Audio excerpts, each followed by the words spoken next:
Welcome to the Uplift. We have a great show for you today and a great cast of characters. A staff member at a children's hospital who's known as the Dude. How does he help kids in need? We'll show you. A grandmother who uses her unique hobby to help draw tourists to her town. A lost dog who was found 2,000 miles away. He made a friend who promised to get him home by Christmas. A group of Notre Dame athletes that found a way to rally the school's fighting spirit to help a child with cancer. Stick around to see what they did. Plus, an 83-year-old who's become known as a local Santa. What earned him the title? Find out coming up on The Uplift.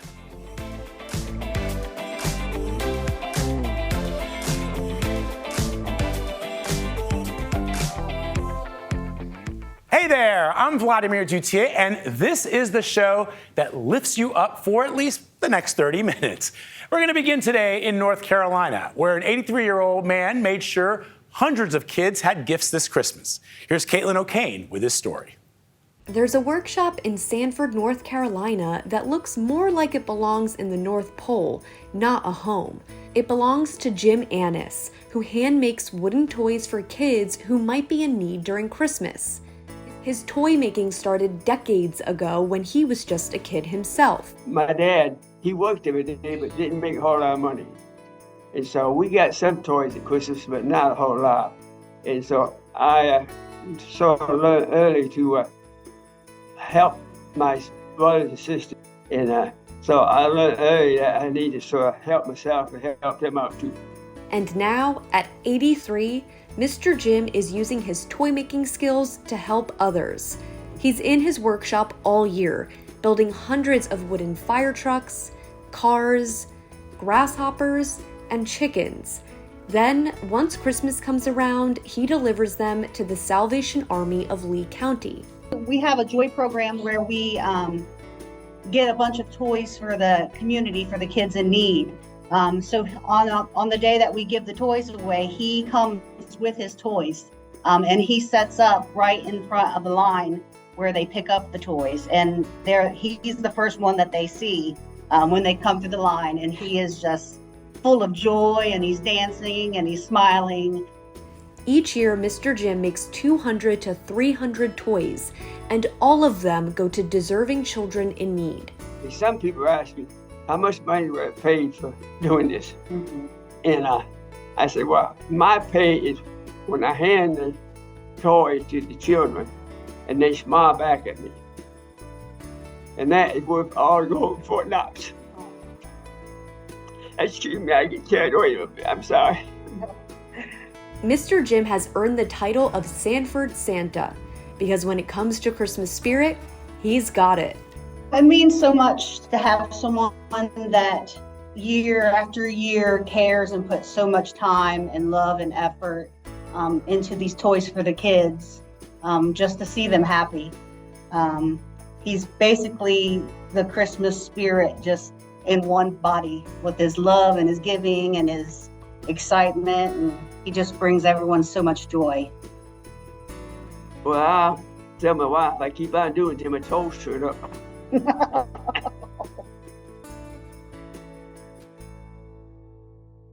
What a great smile. Mr. Jim had Sanford covered this holiday season, but families across the country also embrace the season of giving and volunteer to help people in need. Nora O'Donnell met the founder of a Maryland charity that helps thousands. Merry Christmas! Look at this. Oh my gosh. Wow, I've never seen so many gifts. Tamara Greenspan's home is her holiday workshop. She and her husband Scott started Kids in Need during the holidays, or KIND for short, over 2 decades ago. But you just started off small, right? 10 families. And now how many? 262 this year. Unbelievable. Volunteers adopt a local family and fulfill their wish lists. We do wrap about 9,000 gifts. 9,000 gifts. Yeah. Clothes, toys, and a holiday meal. We adopted a refugee family that has only been in the U.S. for a few months and helped wrap the gifts. It's what the holidays are about. It's just the holiday joy. We asked you how you're giving back and were inspired by your generosity. like the Women in Motion from Rockford, Illinois, making fleece baby blankets for newborns, and Moms on a Mission in Shreveport, Louisiana, bringing holiday cheer to those who lost a loved one to gun violence. And Robert Weinberg in Dallas, Texas, donating personalized luggage to children undergoing cancer treatment. It's spreading holiday cheer, but I also think you're spreading kindness. I always say when we deliver the families and the kids are there, I say we're helping the community one smile at a time. One smile at a time. Meanwhile, Northern Illinois University had a very special graduate at its fall commencement ceremony this year. Joyce DeFaw, a great-grandmother who is 90 years old. She is believed to be the oldest person ever to graduate from the school. Joyce returned 70 years after she first enrolled way back in 1951. Back then, she left to start a family, but she decided to go back all these years later and finish her bachelor's degree in general studies. She made her 17 grandchildren and 24 great-grandchildren very proud. Coming up, meet the college athlete who rallied the troops to boost the spirits of a child with cancer. And of course, our heartwarming videos you just need to see.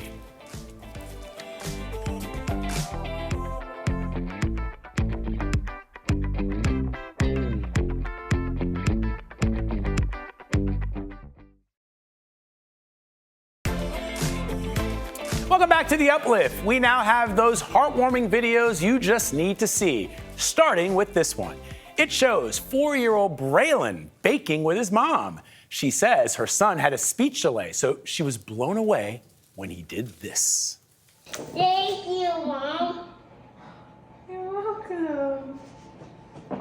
Thank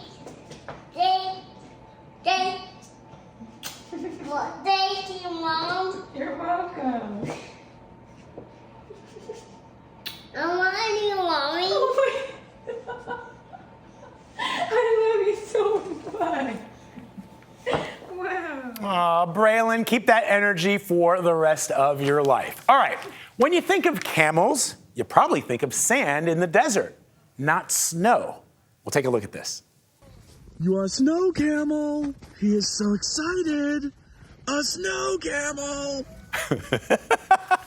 He really is excited. That camel is Albert, who was taken in by Rancho Grande in Ojai, California, a sanctuary that holds 200 animals. Like most camels, Albert has never seen winter weather, and he jumped for joy when he saw his first snowfall. Fun fact, my middle name is Albert. I also jump for joy when I see snow. You see how that works? All right, our next video shows a dog named Gunner reunited with his handler after getting lost in South Carolina. Gunner is a working bloodhound who jerked away from his handler during a canine training session. Officials searched for the dog for 25 hours. When they finally found him and reunited him with his handler, Gunner jumped up and gave him a big, oh, Gunner, look at that big doggy hug. Clearly, he missed him. Our final heartwarming video shows an adorable moment in a preschool classroom. S, go Riley. T, U, V, O, W, X, Y, Z. My ABCs, now why don't you sing with me? We start with ABC and we go Gators, go Gators, go Oh man, give it up for Mr. Brian, the teacher teaching his little students in Mableton, Georgia, the ABCs with a little dance party. The video went viral on Instagram with many praising Mr. Brian for his teaching method. You can see more of our heartwarming videos on Facebook. That's facebook.com/upliftnews. Mr. Brian definitely uplifting all of us. Coming up, meet the Dude. A staffer at a children's hospital plays an important role in helping sick kids. We'll show you what he does. Plus, meet a grandmother who uses her hobby to help draw tourists to her small town in Minnesota.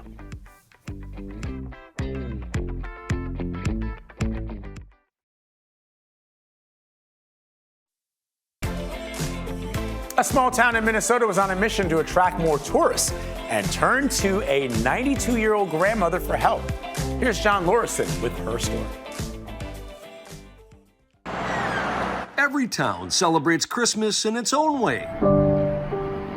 In Laverne, the signs and the nutcrackers are everywhere. We just reached a goal. We have more nutcrackers in our museum than we have people in Laverne. To be exact, there are 5,012 nutcrackers inside the Rock County History Center. More than 3,000 of them belong to 92-year-old Betty Mann, who once kept them in her house. How did you fit these all in your home? Well, You were overrun by nutcracker soldiers. I was, yes. For Betty, it all began in 2001. She had a tough Christmas that year, so she decided to buy something that would make her happy. This one has a lot of sentimental value to you. Well, because it was the first one. From there, she traveled the country, buying nutcrackers and memorabilia in nearly every state. Does anybody ever call you a nut for collecting nutcrackers? Yes, and I have a shirt at home that says, Crazy Nutcracker Lady. A title she's proud of. A few years ago, the city was looking for a way to bring visitors to Laverne, and a consultant suggested that Betty's jaw-dropping collection relocate to the History Center. The move worked. We've had people as far away as Florida. You know, they come from all over. Most people are just kind of in awe. Just when you think you've seen them all, you find more. There are pirates, police, Santas, and the Wizard of Oz. Many are native to Europe, where centuries ago the wooden soldiers originated. Sometimes you shut down the place, right? At night or in the evening? Yes. Do you ever get that impression you're being watched? Not in the Nutcracker collection, in the doll collection. That's the creepy. That's the creepy That's the spot creepy of the place. part, Okay. yeah. If there is a nutcracker that needs a home, rest assured they'll make room. When they come in, children especially, their eyes get big and, oh my goodness, you know, they look around and they can't believe it. John Lordson, CBS News, Laverne, Minnesota. Even my eyes got big. All right, you expect to see nurses and doctors at hospitals, but there's a staff member at Children's Minnesota known only as the Dude. Here's Marielle Mose with more on his unique role. You see, I have no hair. That means I had cancer cells. 6-year-old Flynn can finally enjoy his own room after being at Children's Minnesota doing a nearly year-long chemo and radiation treatment. While he lost his hair during treatment, he never lost his sense of humor. You put your money in there. I'm rich. Just kidding.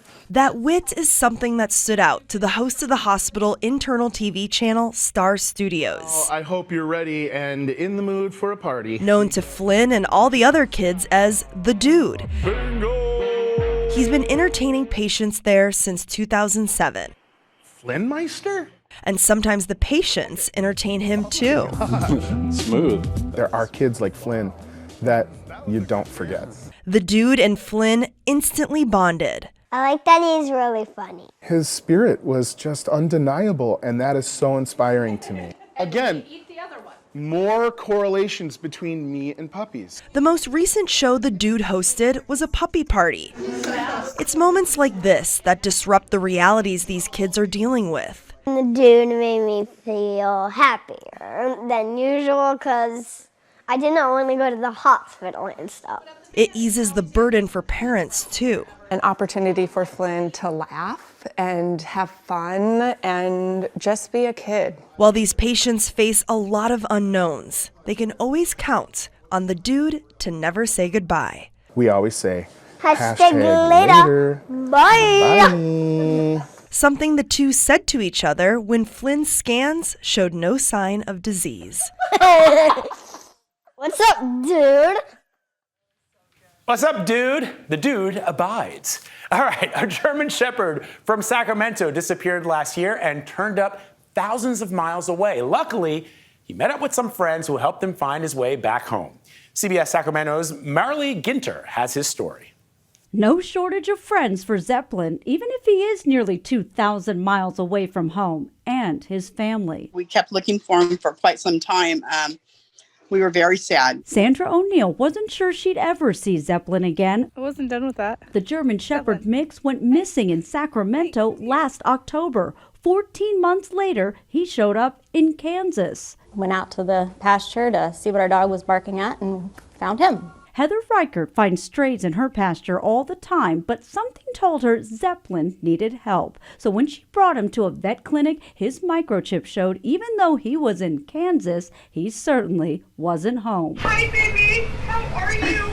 What was that like seeing him for the first time, even though it's on FaceTime? I was overcome with emotion. Very excited to see him. He looked really good. It's clear Zeppelin knows how to travel, but now comes the long trek home. Call it a Christmas miracle, but he already found a friend to drive him back. And I saw he needs a ride, and I'm like, I need a co-pilot. Let's go, Zeppelin. You're going home. Just so happens Mary Hastings would be visiting her daughter in Kansas when she heard Zeppelin's story, and now she'll have a buddy on the drive back to California. I got to even hear from that. That's just amazing. It's okay, ma'am. You'll have me by Christmas. And Sandra isn't the only one who will be waiting. Zeppelin has several puppies anxious to see Dad again. And he is going home. Thank you. Oh, thank you, ma'am. Thank you. I will take good care of him. I know you will. Adorable. You can always go home. Coming up, a teen who made a big impact despite her life being cut short. How do her parents continue to honor her legacy? We'll tell you. Plus, a child with cancer who connected with a group of college athletes. They showed up for him in a big way.